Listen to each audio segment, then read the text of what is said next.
Hey guys, this is Nia. Today I'm gonna talk about Mext Scholarship. This is my very first YouTube video ever. So if you enjoyed the video, please like, comment and subscribe and stay tuned for other videos because I'm gonna do a series of videos about Mext Scholarship and how to apply and explain each step in detail. Especially for art students because when I wanted to apply for the scholarship and I started researching, well, there are a lot of informative videos on YouTube about Mext and how to apply for it, but not about art students and portfolio and everything. So I decided to explain how to apply for this scholarship specifically as an art student. So watch until the end of the video because I'm gonna talk about some tips and tricks at the end of the video, but I'm gonna talk about the Mext Scholarship in general, so this video is for everyone. Okay, now let's start. I was awarded a scholarship and came to Japan about a year ago. But how did I came or win the scholarship? But before that, let me explain what is Mext Scholarship first. Mext Scholarship is a Japanese government-sponsored program for international students, known as Mext or Monbuka Gakusho in Japanese. This scholarship is provided each year and it's full funded. The best way to gain information about this scholarship is to check out the website of the embassy in your own country, but I will explain briefly so you could have a clear idea of it. Okay, there are 4 types of scholarship. First, research students, which I applied for. Second, undergraduate. Third, special training college. And the last one is Japanese language program. I don't know much about the third and the fourth, and I'm gonna talk mostly about the research students because that was the one I have accepted. So, but as far as I know, for the third one, which is a special training, you must be from the age 17 to 22. The Japanese studies is for undergraduate and your major must be Japanese language, of course. The other one is undergraduate, which must be completed 12 years of the education and be under 24 years old. I don't know a lot about this one too, but as far as I know it will take about 2 to 5 years. The first year you're gonna study Japanese language and then enter a college in your desired area. And after that you will enter as a third year in university. So it will take about 4 to 5 years. But the first group, which is a research student, I applied for this one and I'm gonna talk about it the most. Okay, but what does the scholarship covers first? Well, this is full funded. So it will covers tuition fee, accommodation, monthly living allowance, plus round fare, airfare, travel expenses from your country to Japan. Okay, now let's talk about when should you apply.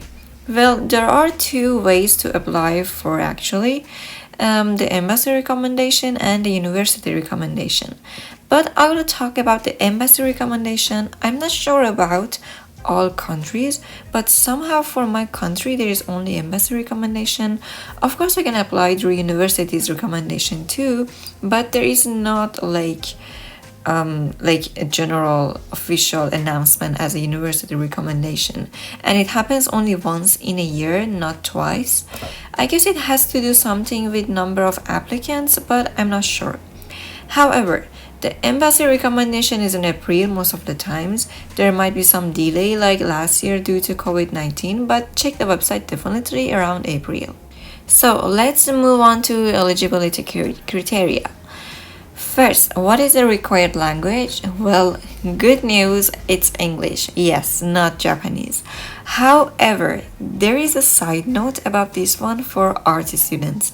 I will mention later, but for now, keep in mind that the required language is English. If you know Japanese, it's a bonus, of course, but you don't have to have some level of Japanese language ability when you're applying. The second eligibility countries are like, well, if your country has a diplomatic relationship with Japan and you have the passport of the country, you can apply for it. And for research students, which is actually the master and PhD, you have to be under 35 years old at the time of application. And you have to be graduated from a college, or if you're still studying, you must be graduated before the date of departure. But when is a departure? Let's say if you apply in April 2022, your date of departure will be in April 2023. So anytime you apply, your departure is April or September next year. It's based on your preference. You can choose either April or September, but the start of semester is in April in Japan. Now, let's talk about how you should apply for this scholarship. First, find the website of the Embassy of Japan in your own country. Visit the website, go to the education. Under there is a section written scholarship, Mext Scholarship. Click on it, read the description, and download the necessary application forms and find out the required documents. Submit the required documents before the deadline, and by doing so, you will finish the very first step of this application process. The forms might be a little bit confusing. I will explain how to fill the forms in another video, but in this video I will explain the process of this scholarship and what will happen after submitting the documents.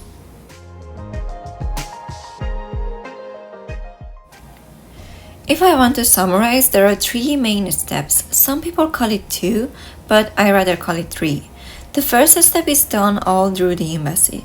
After you submit the documents, the embassy will pass a judgment mainly based on your scores and transcripts and your research plan. For finding out the minimum score, please check the embassy because it's different from embassy to embassy. If you pass, the embassy will get in touch by email or phone number. It depends on the embassy, and you will take the language exam. The language test is done both in English and Japanese, but as I told you before, the important one is in English. But you will have higher chances, of course, if you can answer the Japanese test as well. There is no minimum score for this test because it is based on the applicants each year, so it really depends on how well other people can answer the test.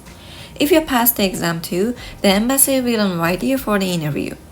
There is a side note to this test, but I will mention it at the end of the video, so stay tuned. The interview is done with people in charge from both Japan and your own country most of the times. It will take about 15 to 20 minutes, and it's not that long. The interview is done in English too, but they will ask you what is your preferred language.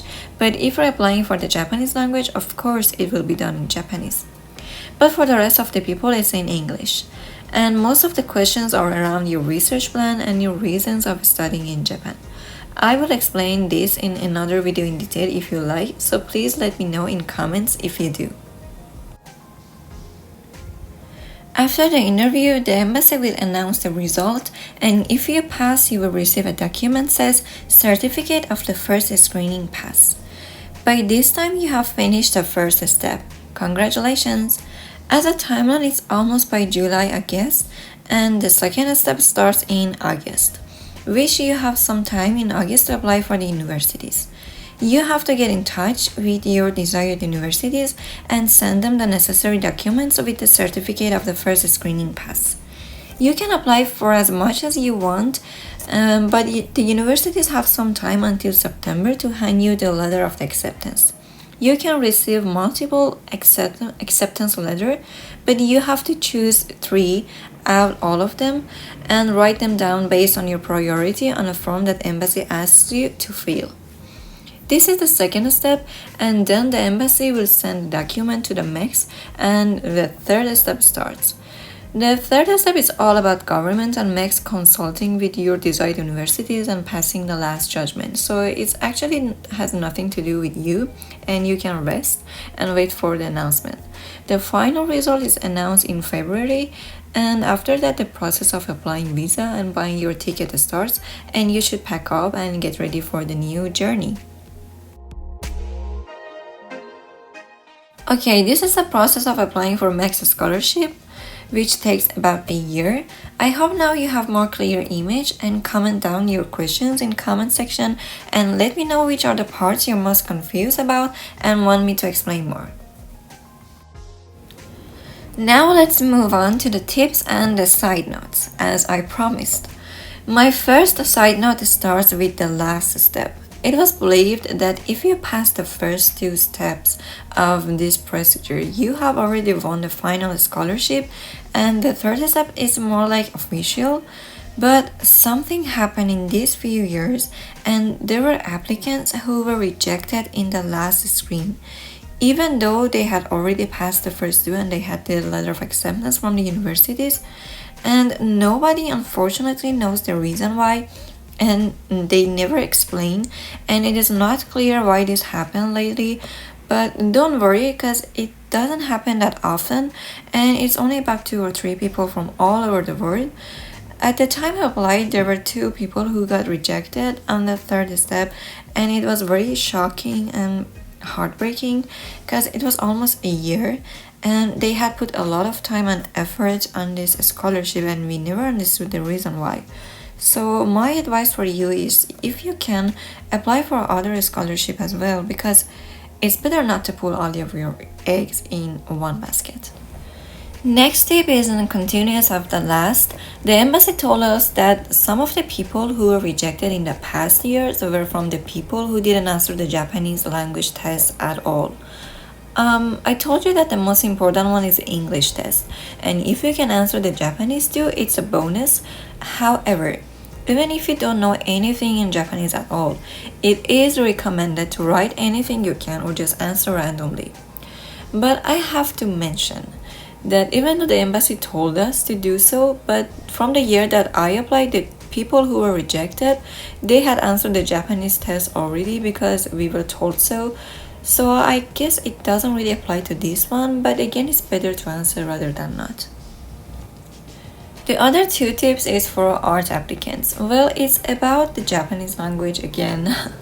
I told you the required language is English, right? Well, as a first step when you apply, yes, English is enough. But when you apply for the universities, each university has their own required documents, and some of them need Japanese language proficiency, aka JLPT. And I'm sorry to say that, I don't want to make you worry or nervous, but it's better to know it now. They don't need a very starter level of language like N4 and N5, they need N2, and some of them need N1. The reason for this is most of the art schools in Japan are in Japanese, so you have to have a very high level of language ability in order to study, which makes sense. But I didn't know it at the time of applying, and I lost about half of the options due to that. But don't worry, because I was studying Japanese at the time of applying, but my level was equal as N4. And even though I lost a lot of options, but there were still a lot of art schools which provide a year of Japanese language classes. So you will take those classes before starting your master or PhD. But I really recommend you to study Japanese language even if you can intensely, because even a year is not that enough for studying a major in Japanese. There might be some art schools that provide English courses. I don't know, I didn't find it, at least they don't exist in the major I'm studying, which is animation. But definitely keep that in mind, but don't get too nervous because you still have a lot of options to choose from. Okay, here it comes my last tip, which is about portfolio. At the time of applying for the first step, I didn't have portfolio. I just printed some of my artworks and submitted with the rest of documents, which is a very bad thing to do. Don't do it. But the first step is done by embassy, and most of the times they're not specialized in art. I mean, they actually don't get it. So it is in the second step that your portfolio is very important. I didn't have portfolio at the time, and I was very nervous, and I didn't have time to make a portfolio. But then after that, I had the time to design one for the second step. So I wanted to mention that if you're just like me and you don't have time, at least print some of your works and submit it. But definitely put an effort on designing a good one for when you're applying through the universities.